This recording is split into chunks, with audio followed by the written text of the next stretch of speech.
Ką daryti su peruko tinkleliu? Aš greitai jums parodysiu, kaip reikia jį nusikirpti. Dažniausiai aš tai darau, nes klientai bijo. Tai žiūrėkit, su sagiukais tokiais. Prisegu plaukučius, kad jų nenukirpti. Ir truputį, va kaip užsegu, paslinkdinu, kad matyčiau plauką. Vat matau, išlenda keli plaukelį. Dar kartą. Neduok dievę nukirpsit plauką. Jau geriau kelis kartus prisekti. Ir neskubant, po truputį pradedam kirpti. Tuoj palaukit, vėl iškrito man. Nes čia toks gan atsakingas darbas. Va.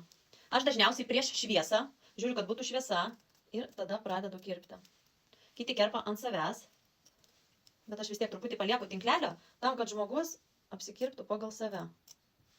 Priekį būtent. Ne aplinkui, o būtent priekį, nes kiekvienas skirtingai yra smiltinių tas išretėjimas, tai žmogus pagal save apsikirpa. Pasikoreguoja ten milimetrai. Nesakau, kad centimetrai, tiesiog milimetrai. Pasižiūriu dar, kažkur aišku, aš čia dar kirpsiu, bet kadangi video negaliu ilgai, tai vat lieka toks priekis. Perukas šiaip labai gražus. Čia siūtas pagal galvos išmatavimus klientai.